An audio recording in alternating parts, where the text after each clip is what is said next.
Pregador ou ser pregador é uma luta para a gente.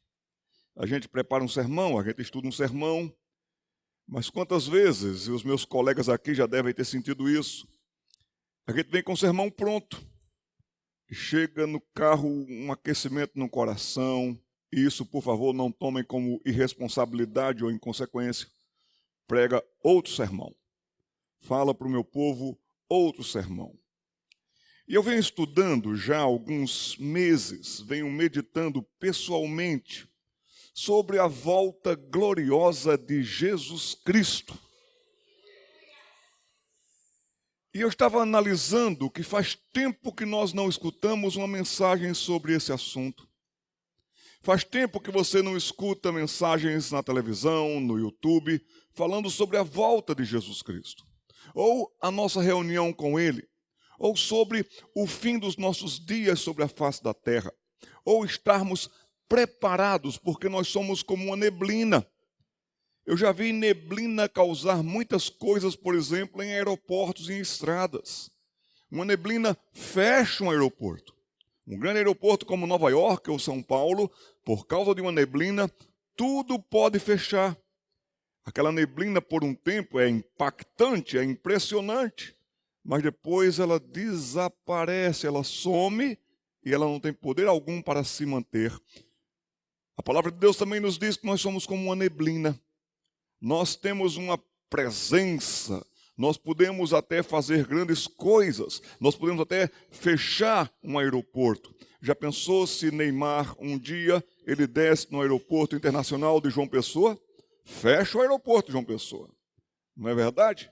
Mas ele, eu, você, o pedinte na esquina, todos nós temos uma vida também tão curta e breve como uma neblina e não podemos nos segurar quanto a isso.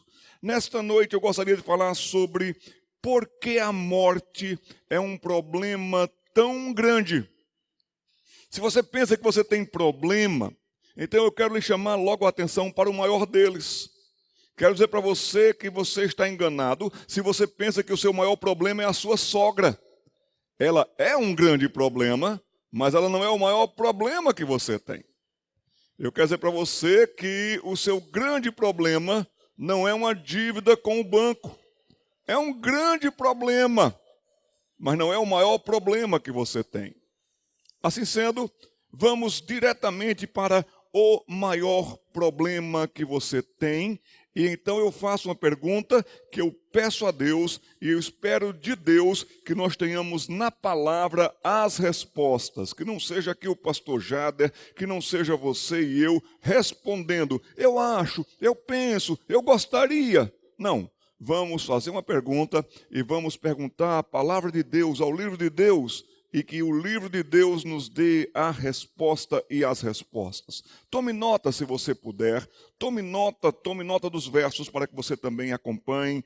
Por que a morte é um problema tão grande? Sabe por quê, meus irmãos, nessa nossa introdução?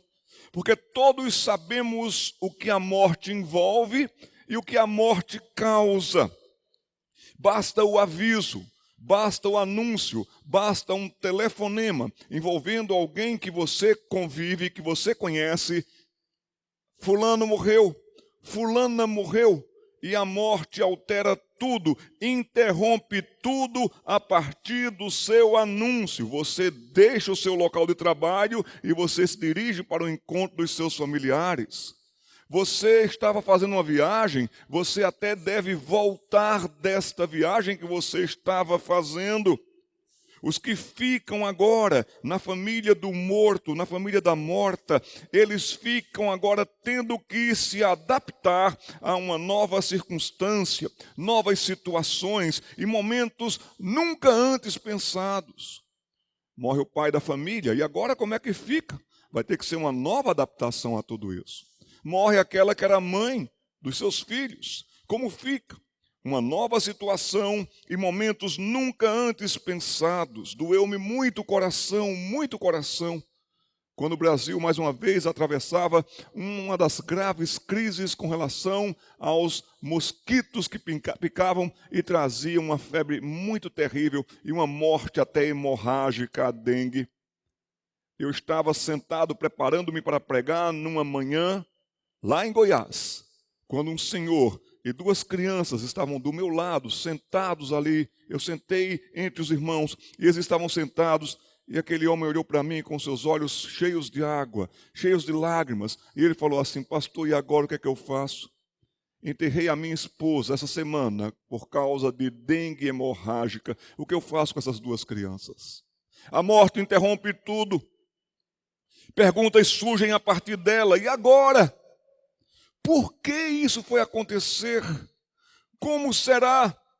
E o resultado não será nada satisfatório ou fácil a partir do anúncio da morte. Até mesmo aquelas chamadas e consideradas mortes esperadas. Pessoas que já estão enfermas, definhando, a morte é esperada. Ou até mesmo aqueles idosos que estão tão enfraquecidos, não levantam mais de suas camas. Nós sabemos que a morte é uma morte esperada a qualquer momento. Até mesmo essas mortes esperadas, elas trazem consigo sentimentos tremendos, intensos. Mas, mais uma vez, lhes pergunto, por que a morte é realmente um problema, o seu maior problema? Para a maioria das pessoas, a morte é mesmo uma perspectiva assustadora. Para alguns, por quê? Por causa do medo do desconhecido. Eu não sei o que eu vou encontrar, eu não sei como será, eu tenho medo do desconhecido. Para outros é a consciência de que a morte ela é tão cruel que tira até mesmo todo o sentido da vida. Para que viver?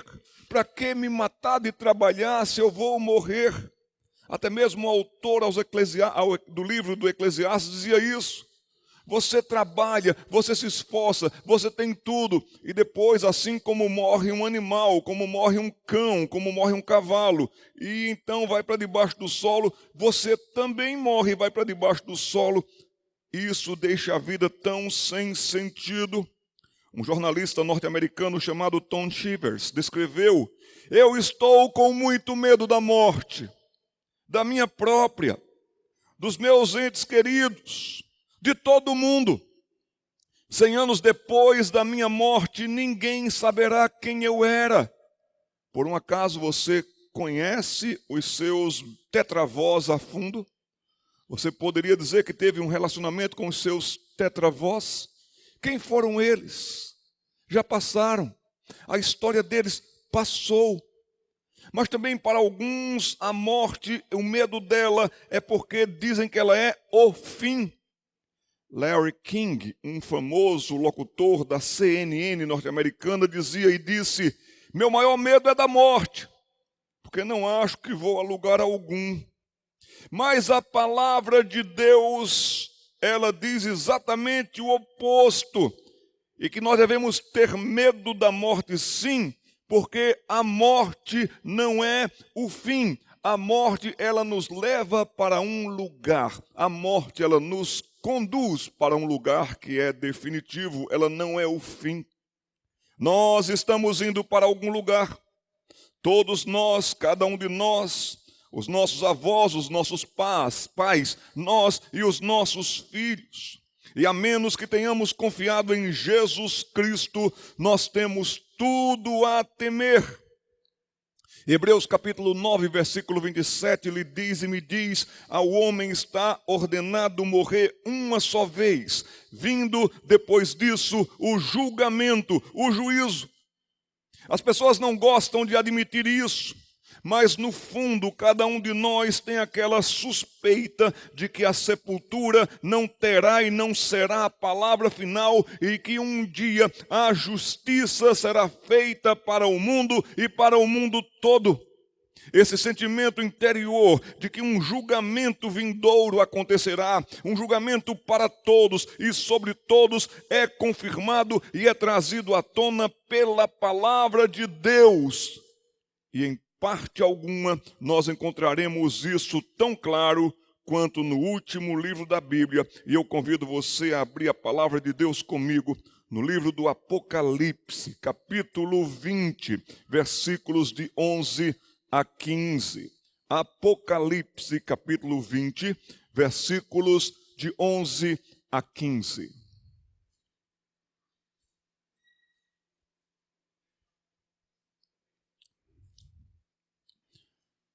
Nos diz assim a palavra de Deus. Depois vi um grande trono branco, e aquele que nele estava assentado. A terra e o céu fugiram da sua presença, e não se encontrou lugar para eles. Vi também os mortos, grandes e pequenos, em pé diante do trono, e livros foram abertos. Outro livro foi aberto, o livro da vida. Os mortos foram julgados de acordo com o que tinham feito, segundo o que estava registrado nos livros. O mar entregou os mortos que nele havia, e a morte e o Hades entregaram os mortos que neles havia, e cada um foi julgado de acordo com o que tinha feito. Então a morte e o Hades foram lançados no lago de fogo. O lago de fogo é a segunda morte. Aqueles cujos nomes não foram encontrados no livro da vida foram lançados no lago de fogo. Aqui eu chamo a sua atenção nesta noite, meu querido, e concentre-se na mensagem nessa noite. É importante que você escute esse recado do céu, de Deus para você. E nós nos concentraremos sobre o que João vê. Já que, porque a morte é um grande problema, é o maior problema que nós temos que enfrentar, e esse é o tema da nossa mensagem, concentrar-me-ei agora e a partir de agora sobre as visões que João vê nesse texto lido. O que João vê, em primeiro lugar, e para que você tenha certeza disso, nós vamos olhar pela palavra de Deus como que através e além dos ombros de João, que foi inspirado por Deus para escrever esse texto. E nós vamos ver o que João viu, e nós vamos então trabalhar nisso, com temor e tremor. Em primeiro lugar, o que João vê? O que João vê, em primeiro lugar, ele vê um tribunal. Versículo 11. Depois vi um grande trono branco, e aquele que nele estava assentado, e a terra e o céu fugiram da sua presença, e não se encontrou lugar para eles. A cena celestial que João vê é a cena de um tribunal, mas com algumas características, digamos, incomuns. Ele diz aqui que ele vê um enorme trono branco, diferente do que nós vemos em um tribunal humano, em um tribunal que acontece no Brasil, nos Estados Unidos, na Suíça, na Alemanha. Nós entramos numa corte e ali então nós vemos um juiz, mas ele está sentado numa cadeira, não num trono. No Apocalipse nós sabemos muito bem que trono significa a soberania de Deus, o poder de Deus e a grandeza de Deus. Aqui nós também podemos ver que realmente nesse trono será realizado um julgamento diante daquele que é todo-poderoso e se realiza na sala do trono de Deus, porque importa que todos nós compareçamos perante este dia. Sentado no trono está o Deus Todo-Poderoso, o Criador e Juiz de todas as pessoas, de cada pessoa. Esse trono grande, branco, diz para mim e para você que esse trono é o trono de todo poder, de toda majestade, de toda autoridade, porque tudo em Deus são questões grandes, e Ele é grande em sabedoria, Ele sabe tudo sobre todos a um só tempo, o tempo todo. E nada lhe foge do saber. A palavra de Deus lhe diz e me diz, e é bom meditarmos nisso, que ainda a palavra não chegou na nossa boca, e Ele já sabe o que nós vamos dizer. A brancura do trono lhe revela e me revela de que Deus é completamente santo, completamente puro. O trono é branco. O trono é puro. O ambiente da corte celestial é um ambiente terrível, porque quando ele vem para julgar, a terra se encolhe, o medo é grande, todo o universo entra em colapso. Ou seja, os céus fogem da presença dele e não há lugar para você se esconder jamais. esta sessão da Corte Mundial ocorrerá quando Jesus Cristo retornar a este mundo e esta era chegará ao fim, abrindo o caminho, o Senhor Jesus Cristo, para novos céus e nova terra onde habita a justiça. Chegou o dia. Pare tudo. Parem todos. Esta dispensação acabou, parou. E agora virá uma nova dispensação. Novo céu, nova terra, onde habita a justiça, nos diz a palavra de Deus. O apóstolo Pedro também nos diz isso. Mas também fala sobre um lago que arde. Um lago e um local terrível, para onde irão os condenados. E é por isso que a visão continua. Nós já vimos que João vê um tribunal. Nós já vimos que João vê um trono. Nós já vimos que João vê um trono absolutamente branco, mostrando que aquele que assenta no trono é todo-poderoso. Nós já vimos que é um dia e um momento de grande terror. Mas, em segundo lugar, João vê os acusados. João vê os acusados, é a segunda coisa que ele vê. Versículo de número 12 diz: vi também os mortos, grandes e pequenos, em pé diante do trono, e livros foram abertos. A palavra de Deus nos diz que quando da volta de Jesus Cristo, os mortos ressuscitarão, todos os mortos ressuscitarão. E nós, os vivos, os que ficarmos, nós seremos transformados. Nesse dia, eu quero dizer bem claro para você que você não escapa nem morto. A palavra de Deus nos diz isso. João vê os acusados, enquanto ele observa. Ele não vê apenas um Deus poderoso em seu trono, mas ele vê também aqueles que estão diante dele. E que visão é essa? Ele vê os mortos, grandes e pequenos, de pé, diante do trono. Dá para você imaginar essa cena? Bilhões e bilhões e bilhões de pessoas, todas elas que já passaram por esse planeta diante do Senhor. Todas as pessoas que já viveram estarão de pé diante do enorme trono branco. Grandes e pequenos, ricos e pobres, poderosos e oprimidos. Lá estará Alexandre o Grande. Lá estará Júlio César. Lá estará Caifás. Lá estará o seu tetravô, a minha tetravó. Lá estará você, lá estarei eu. Lá estaremos todos. E todos se curvarão diante do Cordeiro e dirão: o vencedor é Jesus Cristo. Todos dirão isso. E todos afirmarão isso. Richard Dawkins, ateu, naquele dia dirá: eu confesso que Jesus Cristo é o Senhor. Naquele dia, aquele que foi o maior nome da história, ou quem quer que tenha sido, dirá: não existe outro nome grande na história, grande é o nome de Jesus. A grande massa da humanidade em pé diante do seu Criador. Esta é uma das cenas mais impressionantes que você verá. Todos estarão diante do Senhor. Sim, você estará lá e eu também.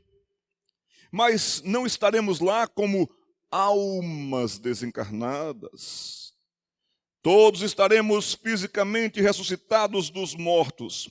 Todos perfeitamente conscientes e perfeitamente habilitados para a eternidade, integram os humanos que são feitos de novo gente, carne, como sempre foram.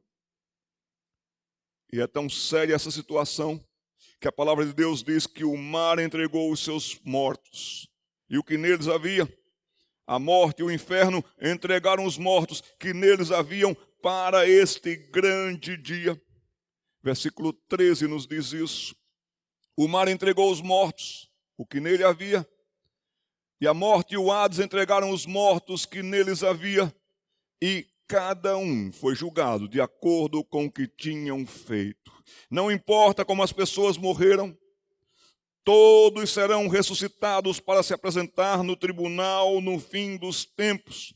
Não importa se foram enterrados, cremados ou perdidos no mar, todos serão ressuscitados exatamente como foram criados. E essa ideia de uma ressurreição final de todas as pessoas não é apenas encontrada no último livro da Bíblia, mas na palavra de Deus nós temos essas indicações, como por exemplo em Daniel capítulo 12, versículo 2, o profeta Daniel diz: multidões que dormem no pó da terra despertarão, alguns para a vida eterna e outros para a vergonha e desprezo eterno. O apóstolo Paulo ensina, Atos capítulo 24, versículo 15, que haverá ressurreição tanto dos justos como dos iníquos. E o próprio Senhor Jesus Cristo afirmou muito claramente que chegará o tempo em que todos os que estiverem nos seus sepulcros ouvirão a sua voz e sairão. João capítulo 5, versículo 28. Meu irmão, minha irmã, infelizmente também João Pessoa, hoje as pessoas vivem como se não fossem morrer e morrem como se não fossem comparecer diante de um terrível julgamento. Mas é para isto que a história está indo. A história não está girando infinitamente em círculos. A história está caminhando para este último dia, o dia da avaliação. Um propagador do ateísmo materialista chamado Bertrand Russell, um inglês, ele disse: quando eu morrer, simplesmente eu apodreço. Mas os cristãos sabem que isso é apenas uma ilusão. A morte não é o fim. Quando eu morrer, saiba disso, um dia todos nós nos levantaremos e todos seremos ressuscitados da morte para comparecermos nesse tribunal celestial. Isso vai acontecer. E é interessante que para muitas pessoas pareça ter um sentimento tão profundo de juízo e de justiça, e não só em países que têm influência cristã, mas em todo o mundo, e até mesmo nas mais longínquas aldeias indígenas. Esse sentimento é tão marcado e tão marcante de que haverá um acerto de contas, de que a justiça será feita. Sim, este é um dos mais profundos sentimentos universais. Nós não podemos imaginar um universo em que aqueles que fizeram o mal irão apenas se safar no final. Deus não seria Deus se assim fosse. Se as pessoas fizessem o mal, amassem o mal, se envolvessem com o mal, propagassem o mal, fossem maus e conseguissem se safar no final, até se dando bem na presente dispensação. Esse sentimento interior universal de justiça e de que ela um dia será feita, nos é dado no coração e na consciência por Deus e é confirmado pelo testemunho das Escrituras. De maneira que se a sua consciência for domesticada por um materialismo ateísta, ainda assim tem o testemunho da palavra de Deus, que diz claramente que esse dia chegará. E a prova final de que isso acontecerá é mesmo a ressurreição de Jesus Cristo. Em Atos capítulo 17, versículo 31, diz que Deus ressuscitou Jesus Cristo dos mortos e que nós estaremos diante de Jesus Cristo um dia e que Ele virá para julgar este mundo. Assistimos muitos filmes. Nesses filmes nós temos julgamentos. E nós ficamos impressionados com todo o transcorrer, com todo o discorrer de um filme bem feito de julgamento. Mas não é tão agradável encontrar-se em um, especialmente quando você é o réu. E cada um de nós estará enfrentando o julgamento diante do Deus que nos criou como réus, como acusados. Não há justo nenhum sequer. Não há quem faça o bem. Você pode tentar ser o mais religioso possível que você for, mas quando Deus olha para você, Deus sabe muito bem quem você é. Deus sabe muito bem o que você deseja. Deus sabe muito bem o que você intenta. Deus lhe conhece. E ainda que você nem se lembre dos seus pecados ocultos, tudo está bem claro e patente diante dele, e ele diz: não há justo nem sequer um, todos pecaram e carecem da glória de Deus. O que João continua vendo, meus irmãos? Já vimos que ele vê um tribunal, já vimos que ele vê um grande trono branco, já vimos que ele vê os acusados e todos os mortos ressuscitados e todos os humanos de qualquer época e qualquer momento, todos diante deste dia do julgamento. João vê e João nos informa exatamente isso. Mas no versículo 2, João também vê duas coisas impressionantes.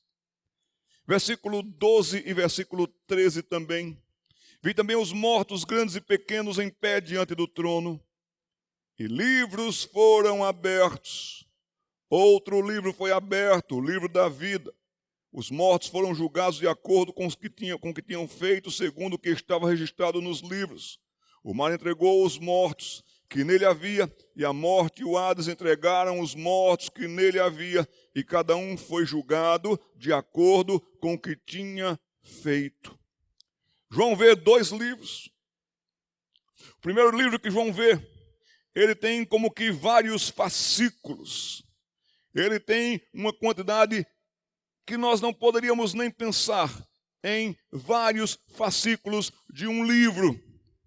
Assim como nós vemos todos aqueles papéis que são carregados até mesmo em carrinhos, e tão intensos que são aqueles artigos todos e tantos.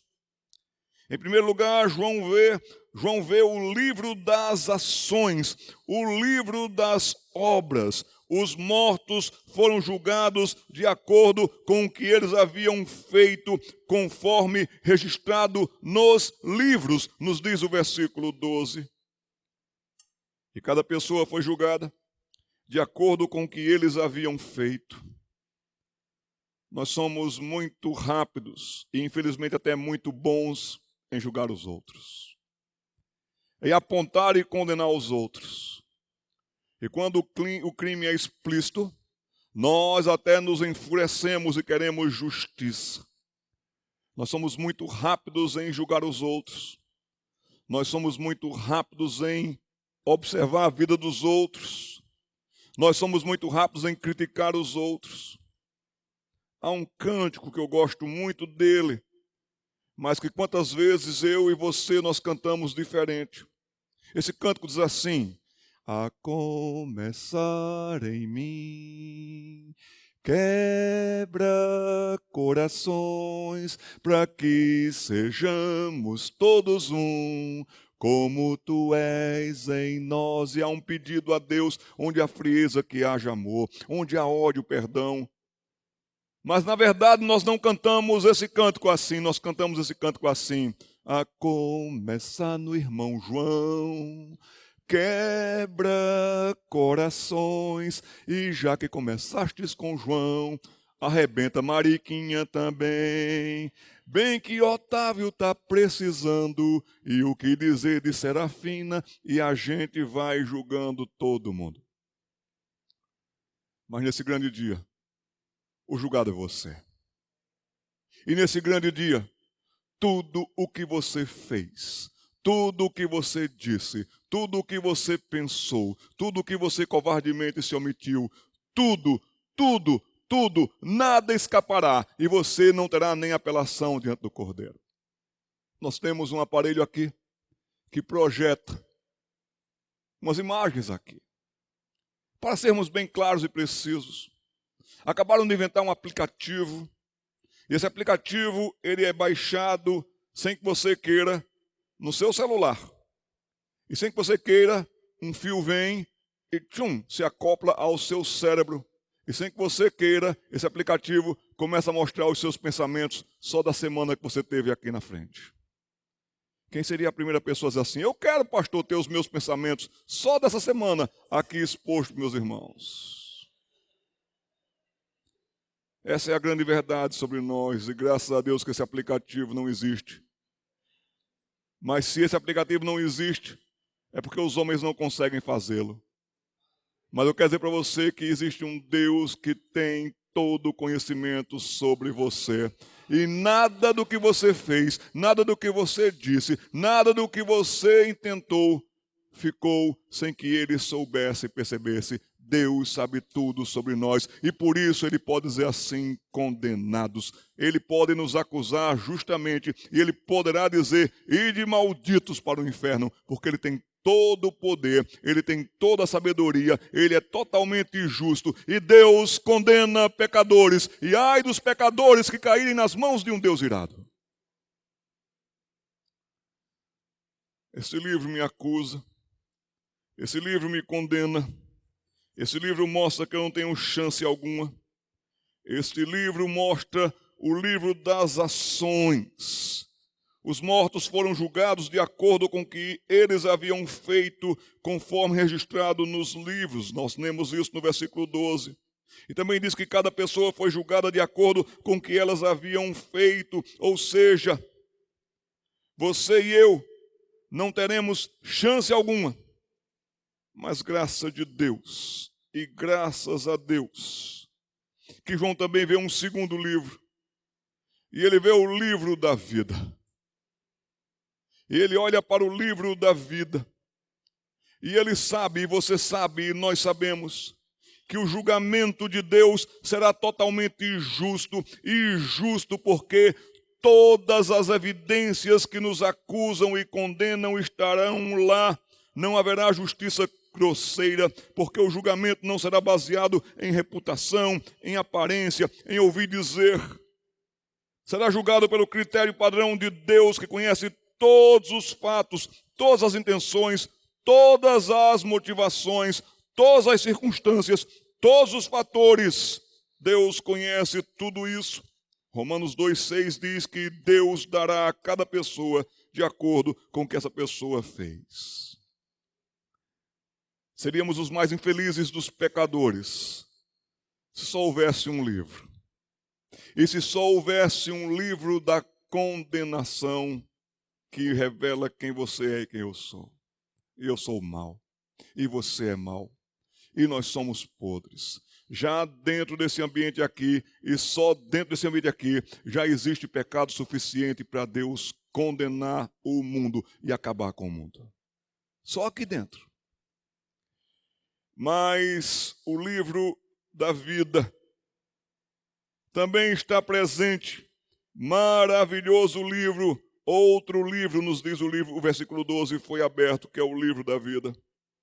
E esse livro aparece 6 vezes em Apocalipse.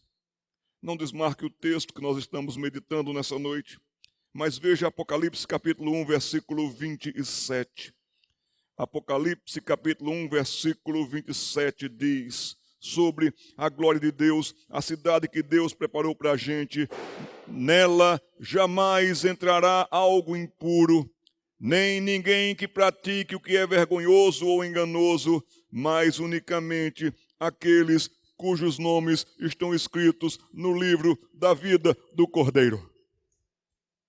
O Cordeiro, ele tomou o livro, ele abriu os selos, e o livro da vida é chamado de o livro do Cordeiro. Você conhece o Cordeiro? Você ama o Cordeiro? Você vive para a glória do Cordeiro? Esse livro é chamado de o livro da vida do Cordeiro. Apocalipse capítulo 20, versículo 15, diz que esse livro não registra atos. O livro da vida registra nomes, os nomes do povo de Deus. É um registro dos cidadãos da cidade celestial, como nós vimos aqui em Apocalipse capítulo 21, versículo 27. E eles só escapam do destino do fogo eterno, no final do versículo 15, por causa do Cordeiro de Deus. Eu morava em São Paulo, capital. A minha filha tinha 9 anos de idade. E naquele ano, São Paulo, que é um mundo, todo o mundo está em São Paulo, se encontra em São Paulo.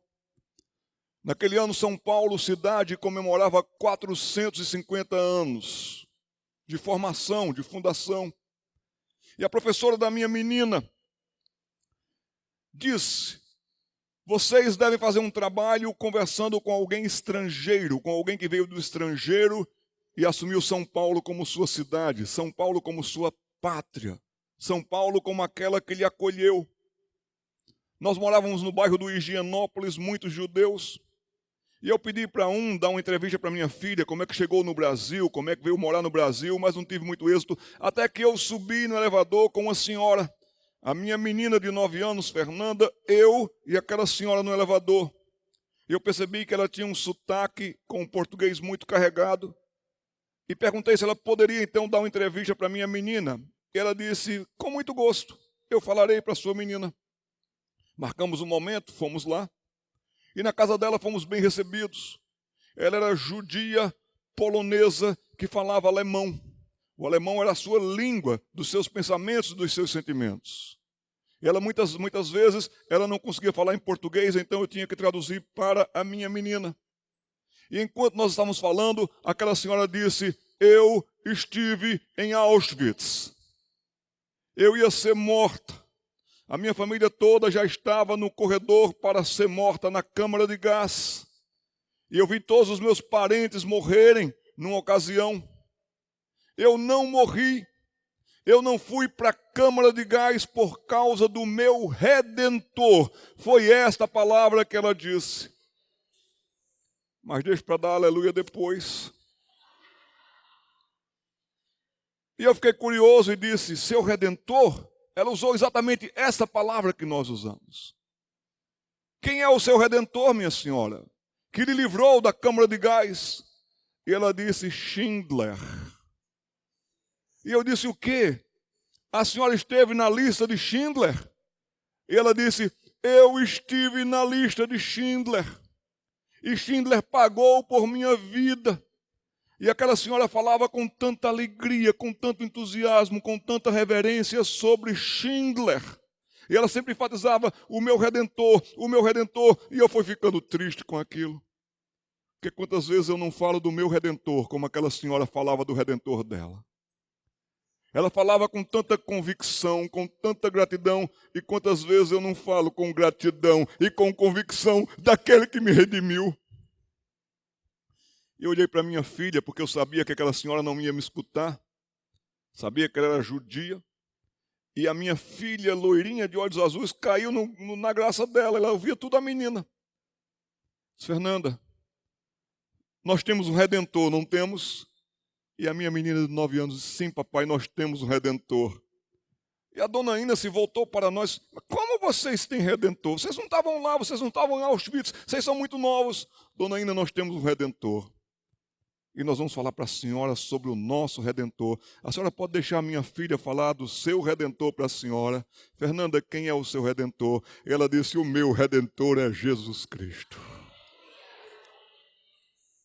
E ali naquela sala, naquela tarde, em São Paulo, no bairro do Higienópolis, uma senhora judia ouviu falar de Jesus Cristo, aquele que redime pecadores. Mas também em João Pessoa, nessa noite, nós ouvimos falar daquele que redime pecadores. Ele é Jesus Cristo, o Redentor.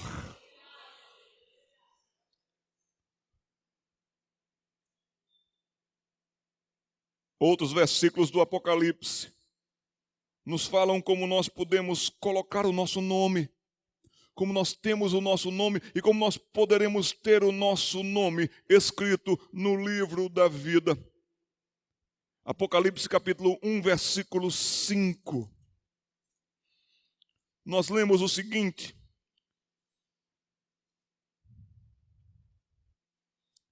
e de Jesus Cristo, que é a fiel testemunha, o primogênito de entre os mortos e o soberano dos reis da terra. Aqui está falando sobre Jesus Cristo, que é fiel.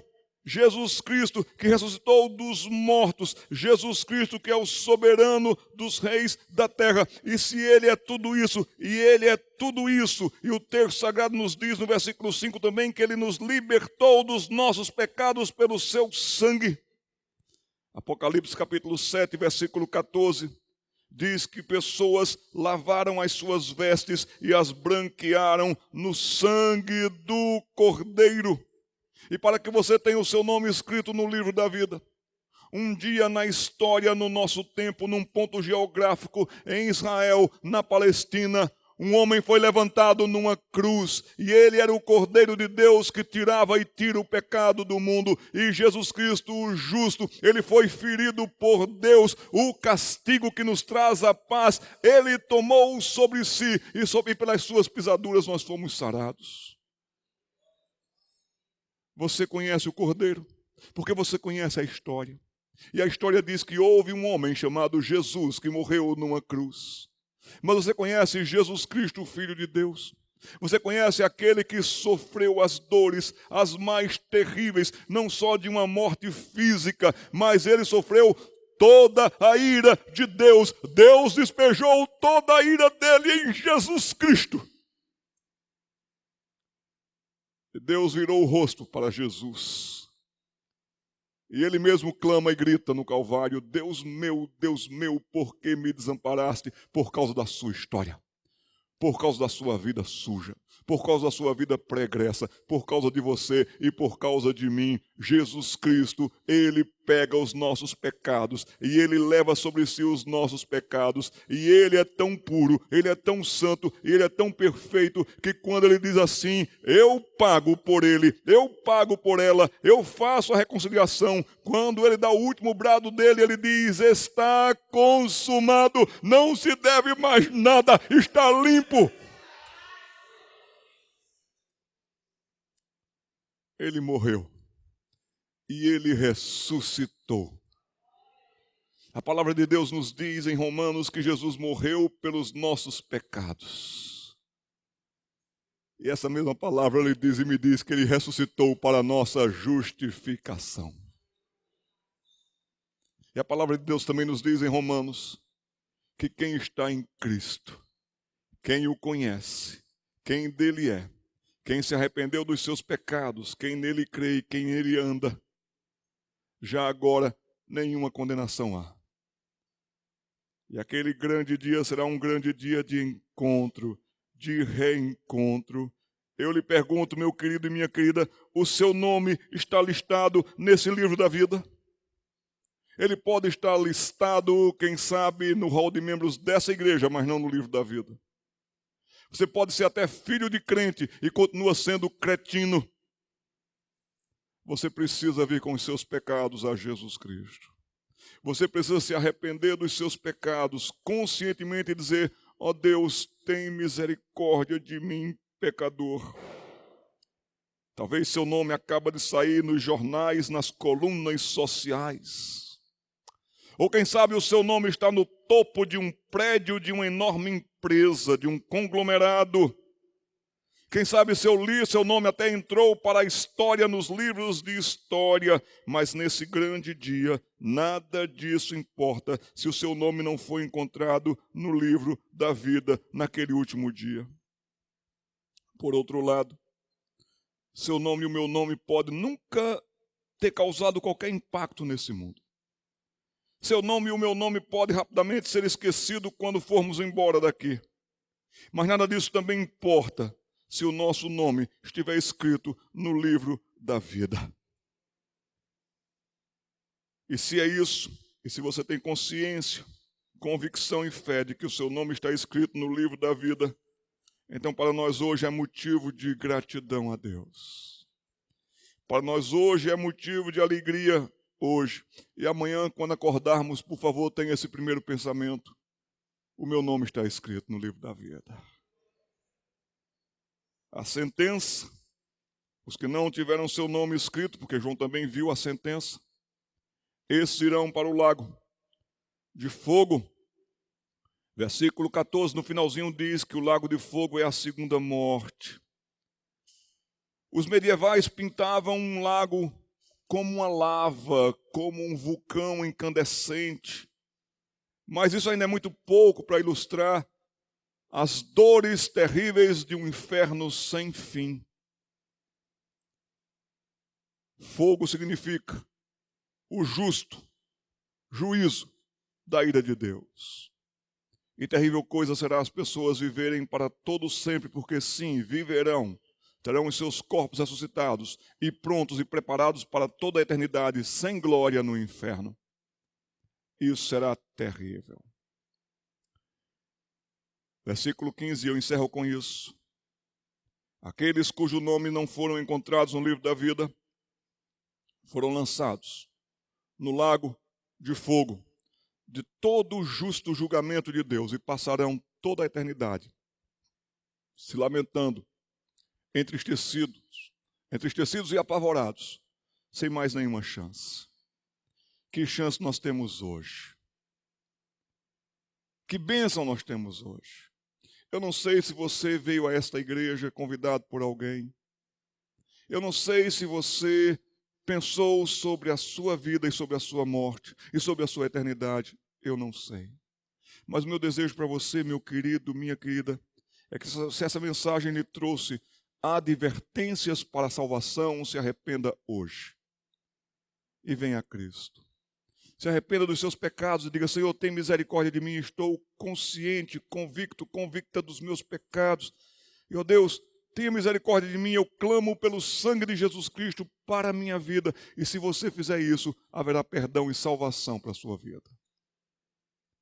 Se você também estava afastado dos caminhos do Senhor, a minha oração é que você retorne aos caminhos do Senhor.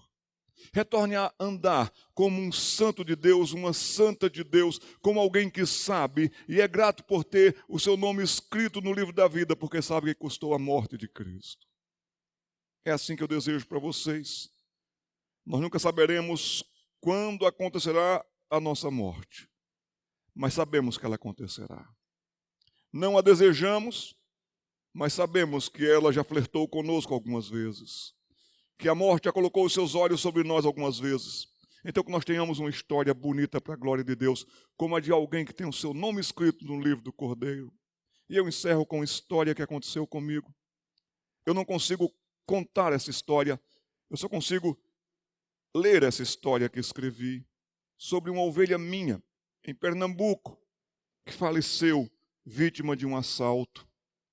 Uma filha de um casal muito querido da minha igreja lá no Recife. E assim eu narro para vocês. O dia em que Rafaela partiu para estar com o Senhor. Eu estava em Gravatá, Pernambuco, e acabara de pregar para um grupo de homens, quando naquela noite quente de outubro de 2007 o celular tocou. Do outro lado estava Socorro Arcoverde, uma mãe que, pelo tom da voz, dava para perceber que algo muito sério acabara de acontecer. Pastor, onde o senhor está? Após localizá-la onde eu estava, ouvi: pois venha para o Recife depressa. Rafaela acabou de ser baleada em um assalto. Corri para o Recife. E lá já fui direto para o Hospital Getúlio Vargas, onde um grupo considerável de pessoas, irmãos em Cristo e muitos amigos de Rafa aguardavam por notícias. Seus rostos demonstravam a apreensão, aflição e lágrimas, muitas lágrimas. O que houve? Imediatamente quis saber. E o que ocorrera é que Rafaela, menina linda, crente em Cristo, filha dedicada, irmã querida, professora de escola bíblica dominical para crianças e noiva prestes a se casar, fora buscar seu noivo Wagner para ambos saírem no sábado à noite. E chegando à casa do rapaz, 2 delinquentes mirins tentaram assaltá-la. Pressentindo o que iria ocorrer, Rafaela tentou correr para abrigar-se na casa, pois o portão estava entreaberto. Foi quando o menor disparou o tiro que lhe atingiu a base do crânio. Rafaela caiu. Logo veio o socorro. Gritos, desespero, conseguiram um carro para levá-la ao hospital mais próximo, mas no caminho Rafaela teve uma parada cardíaca. Sabendo por telefonema que um caso muito grave estava chegando, a equipe médica já estava esperando no hall de entrada e ali mesmo o habilidoso cirurgião fez uma incisão no tórax da Rafaela, apalpando o seu coração e fazendo massagem cardíaca, conseguindo ressuscitar a moça. Rafaela foi removida para um hospital com mais recursos. Raio-X foram feitos. outros exames e logo se constatara o pior. O projétil havia feito grande estrago. Rafaela iria ficar pentaplégica, ou seja, não mexeria nada além dos olhos e até a respiração iria depender de aparelhos. A vi passar na maca a caminho do centro cirúrgico e todos ficamos ali orando, chorando e esperando contra o tempo. Rafaela Arcoverde viveu mais 3 dias e depois partiu para estar com o Senhor. Antes de ir, porém, tive um tempo com ela na UTI. Aproximei-me e ela sorriu o sorriso que eu considerava o mais bonito de todo o estado de Pernambuco.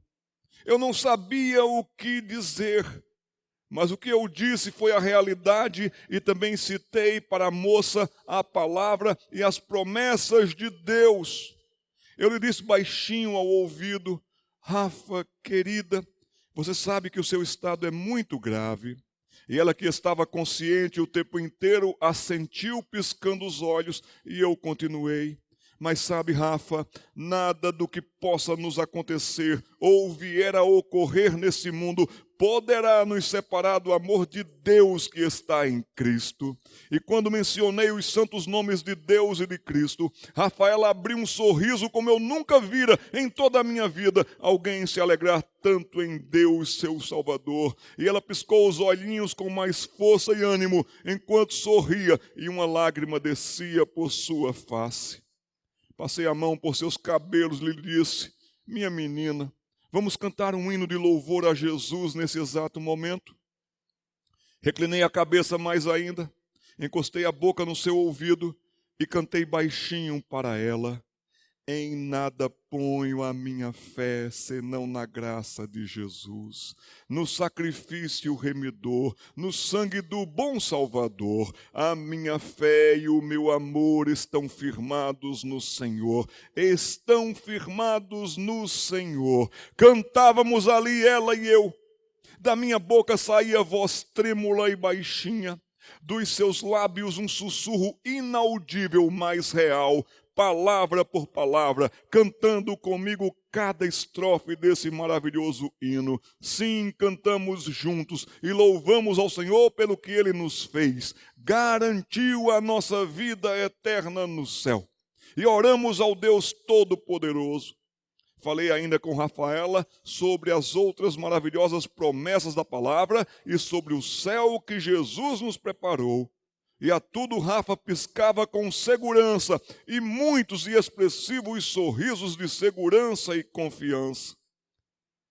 Não muito tempo depois, ela partiu para estar com o Senhor. Meus queridos, como povo de Deus em João Pessoa, vivamos vida íntegra, justa, piedosa e santa. Parem com os seus pecados. Se arrependam, confesse-os e vivam para a glória de Deus. E vivam em comunhão com Deus. E nos alegremos todos. Não só o Senhor está voltando, mas quando voltar e abrir o livro da vida, Ele nos chamará pelo nome. Louvado seja o Senhor Jesus Cristo. Amém.